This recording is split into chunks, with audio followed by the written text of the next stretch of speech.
La idea era plantear brevemente cuáles son los obstáculos que enfrentan las víctimas de violencia contra la mujer cuando ingresan al sistema penal, que muchas veces esos obstáculos están basados en estereotipos. Vimos que en realidad no radica tanto el problema en las caracterizaciones que podamos hacer de las personas, sino que esas caracterizaciones sean fijas, invariables o inmutables y tengan una consecuencia dentro del proceso penal.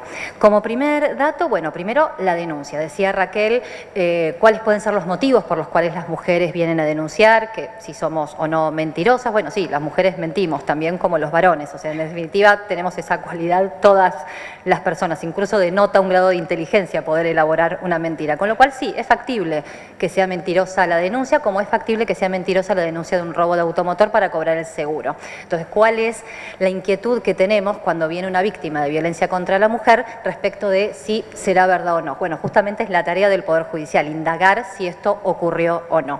Y aquí traigo un dato que es, lo venía repitiendo cuando estaba en la OED y es importante tenerlo en cuenta porque en la Oficina de Violencia Doméstica se hizo un mini análisis de ciertos casos de mujeres que se presentaron en reiteradas oportunidades a hacer la denuncia, y también se analizó los casos de mujeres que denunciaban a sus parejas o exparejas, ¿no? Mujeres adultas que denunciaban a sus parejas o exparejas.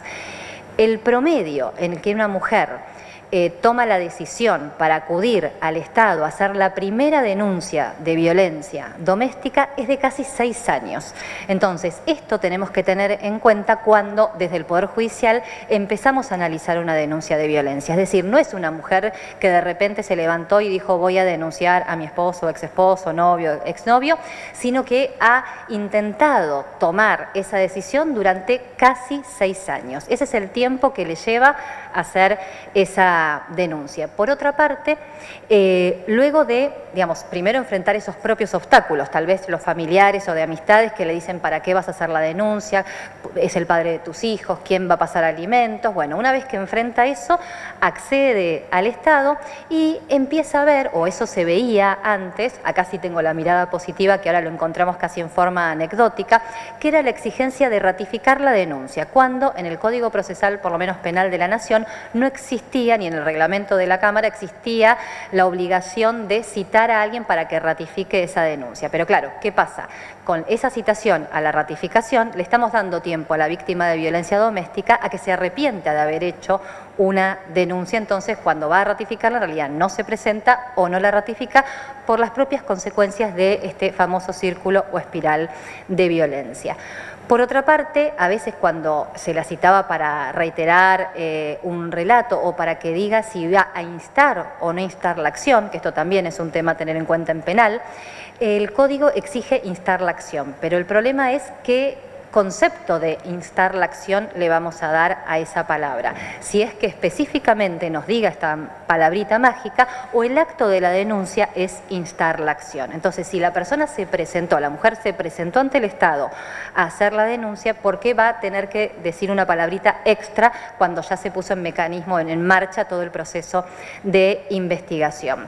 Luego, el tema de la reiteración de los relatos. Esto cada vez se observa menos, a lo sumo hay algún relato extra antes del debate oral, pero en esa reiteración de relatos era posible que la persona quisiera levantar la denuncia, opción que tampoco existe cuando un delito dependiente de instancia privada empieza su investigación, ya es un delito, tramita como un delito de acción pública. Y otro dato a tener en cuenta de la Oficina de Violencia Doméstica, al inicio muchas mujeres hacían la denuncia y tal vez el mismo día o al día siguiente o en el transcurso de una semana se presentaban a querer levantar esta famosa denuncia. Se creó lo que se denominaba internamente una unidad de desistimiento, es decir, una psicóloga y una abogada del equipo de admisión entrevistaban a estas mujeres para ver por qué venían. Bien, no me acuerdo ahora la cantidad, pero en el 100% de los casos, ese venir a levantar la denuncia era una coacción o una amenaza por parte del agresor para que fuera a levantar la denuncia. Entonces es un dato que tenemos que tener en cuenta cuando la mujer se presenta ante los tribunales a decir que no quiere continuar con el proceso, que prefiere dejarlo todo así, que no quiere saber nada con la investigación. Hay que tener en cuenta esa característica de las víctimas de violencia para saber cómo avanzar. Luego, los estereotipos en el análisis del relato de estas mujeres. Es decir, la Corte Interamericana, que fue mencionada, tiene ya dicho en varios fallos que las pequeñas contradicciones que pudieran haber en el relato pueden deberse a los hechos traumáticos que han atravesado, sobre todo en los casos de violencia sexual, a los que considera como una violencia grave hacia la mujer. Y lo mismo puede pasar en los casos de violencia doméstica, que son los que mayoritariamente tramitan en tribunales. Luego, que acá no sé, vamos a compartir todas las personas esto, es mi opinión muy personal, la suspensión del proceso a prueba. Es decir, tenemos una decisión de la Corte que obliga, que ratifica la obligación del Estado de investigar, sin embargo, hay muchas suspensiones del proceso a prueba y que yo creo que muchas veces refuerzan estos estereotipos, ¿no? De preservar el ámbito familiar, de proteger el ámbito familiar, más allá de que realmente se considere que es una buena solución. Me parece que es un tema para seguir discutiendo porque está en juego también el tema de si vamos a sobrepasar la decisión de la víctima, si nos vamos a poner en su lugar o si lo vamos a actuar como tribunales, pero creo que es un tema para seguir debatiendo.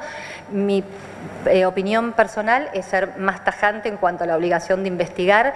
No estoy a favor de la suspensión, por lo menos hasta el momento, y creo que muchas veces tenemos algunos estereotipos dando vuelta para poder aplicarla. Y luego también el momento, ya para terminar, otra de las momentos en los cuales se valora el relato de la mujer víctima de violencia es el momento del debate, ya cuando superamos la instancia de instrucción, estamos ya en el debate oral y público, donde muchas veces, incluso el Ministerio Público Fiscal se encuentra en una disyuntiva de ver qué hace, porque la mujer está dispuesta a decir que mintió.